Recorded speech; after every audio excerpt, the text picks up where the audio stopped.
ایک ہوتا ہے فدیہ اور ایک ہوتا ہے کفارہ۔ فدیہ کہتے ہیں اس رقم کو کہ جو کسی آدمی کے بیمار اور نااہل ہو جانے کی وجہ سے کہ وہ اب روزہ نہیں رکھ سکتا،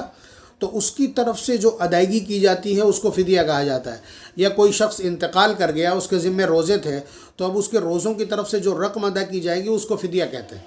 فدیہ کن لوگوں کی طرف سے ہوتا ہے یہ تھوڑا سا سمجھ لیجئے، یہ بہت ایک غلط فہمی سی معاشرے میں پھیلی ہوئی ہے۔ کوئی عورت دودھ پلا رہی ہے، وہ سوچتی ہے کہ مجھے پریشانی ہے، اور یہ بات سچ ہے کہ شام تک دودھ اس کا سوکھ جاتا ہے اور بچے کو پریشانی ہوتی ہے،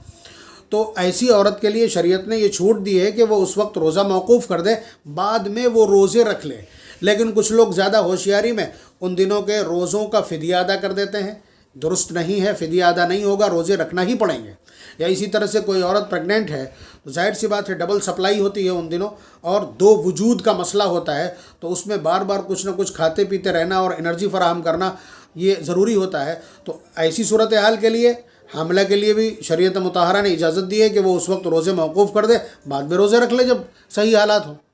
لیکن وہاں بھی اس طرح کی حرکت کی جاتی ہے۔ یا کوئی آدمی بیمار ہو گیا، بہت دنوں سے بیمار ہے، اس کے اوپر کئی رمضان اس طرح کے گزر گئے، تو لوگ اس کی طرف سے فدیہ ادا کر دینا چاہتے ہیں۔ جی نہیں، ارے بدتمیزی تو تب ہو گئی کہ جب اچھے بھلے لوگ روزہ نہیں رکھتے ہیں، چپکے سے رقم ادا کر دیتے ہیں، یعنی وہ اللہ تبارک و تعالیٰ سے خاموش دھندا یا خاموش دھوکہ دینا چاہتے ہیں، حالانکہ مسائل سے ماورا کچھ بھی نہیں ہے۔ تو آپ سمجھ لیجئے کہ فدیہ کس کی طرف سے ادا کیا جا سکتا ہے؟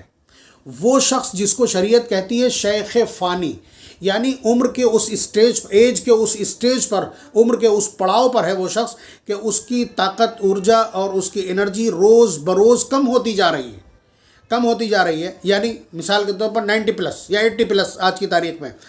ظاہر سی بات ہے اس کی اگر ایک بار طاقت کم ہو گئی کہ وہ روزہ رکھنے کے لائق نہیں ہے، اس کو بار بار دوا کی ضرورت ہے، یا اس کو بار بار انجیکشن کی ضرورت پڑتی ہے، بار بار اس کو کچھ نہ کچھ کھانا پڑتا ہے،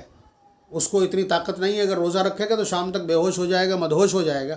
تو ایسے شخص کے لیے اجازت ہوتی ہے کہ اس کی طرف سے، چونکہ امید نہیں ہے کہ وہ ریکور ہوگا، وہ واپس اپنی طاقت میں اور اپنی ارجا اور انرجی اور اصل صحت کی طرف آئے گا، تو اس شخص کے لیے اجازت ہوتی ہے کہ یہ شخص اپنی طرف سے ہر روزے کا ایک صدقہ فطر بطور فدیہ ادا کر دے۔ بات سمجھ رہے؟ لیکن یہاں بھی یہ یاد رکھیے کہ اگر یہ شخص اللہ تبارک و تعالیٰ کی عطا سے صحت مند ہو جائے اور روزے کے قابل ہو جائے تو اس کو روزے رکھنا پڑیں گے۔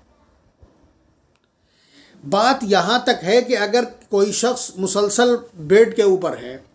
فریش ہے، مسلسل بیمار ہے، اتنا بیمار ہے کہ ڈاکٹر نے کہہ دیا کہ چند دن کا مہمان ہے، آپ نے کھٹ سے اس کی طرف سے اٹھایا، فدیہ ادا کر دیا اس کے روزوں کی طرف سے، لیکن اللہ تبارک و تعالیٰ نے اپنے حکم کن سے اسے شفا عنایت کی، وہ صحت مند ہو گیا، تو وہ سب جتنے فدیے ادا کریں وہ کنڈیم ہو جائیں گے، مانے نہیں جائیں گے، وہ روزہ رکھنا پڑے گی۔ اس لیے کہ عبادت اور عبدیت اور اللہ تبارک و تعالیٰ کا اپنا قانون ہے۔ روزہ اسلام کا فنڈامنٹل ہے، اسلام کا رکن ہے، اسلام کا پلر ہے، اسلام کا استھمب ہے، اسلام کے مول سدھانتوں میں شامل ہے۔ اس لیے اس پر کسی طرح کی ڈھیلی بات یا اس پر کسی طرح کا سمجھوتا یا اس پر کسی طرح کی چشم پوشی برداشت نہیں کی جائے گی، بلکہ فقہا کا تو یہ فیصلہ ہے، اسلامک پینل کوڈ کا فیصلہ ہے کہ جو صحت مند آدمی رمضان المبارک میں کھلے عام کھاتا پیتا دکھے وہ واجب القتل ہے۔ فقیہ وقت، قاضی وقت اس کے خلاف یہ فیصلہ دے گا۔ تو آپ سمجھ لیجئے کہ جو لوگ اس طرح سے فدیہ ادا کرنے کی کوشش کرتے ہوں وہ اس حرکت سے باز ہیں۔ اب سمجھیے کہ کوئی آدمی مسلسل بیمار تھا اور اس کے بارے میں کہہ دیا گیا کہ یہ مر جائے گا، لیکن پھر ٹھیک ہو گیا تو اس کو اپنے تمام روزوں کی طرف سے قضا روزے رکھنا پڑیں گے، فدیہ ادا کر دیا ہو پھر بھی قضا رکھنا پڑیں گے۔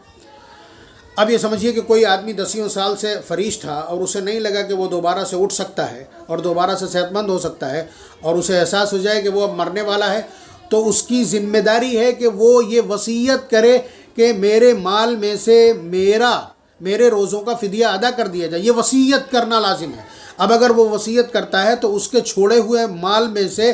1/3 میں اس کی وصیت نافذ ہوگی اور اس کے روزوں کا فدیہ ادا کیا جائے گا۔ اور اگر اس نے فدیہ ادا کرنے کو نہیں کہا ہے،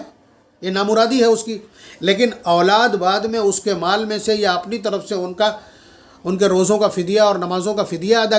کر دیتی ہے، تو اس کی طرف سے اس کو قبول کر لیا جائے گا اور یہ کافی ہو جائے گا۔ یاد رکھیے نماز کے لیے بھی ایک نماز کے لیے ایک صدقہ فطر بطور فدیہ ادا ہوگا، اور ایک روزے کی طرف سے ایک صدقہ فطر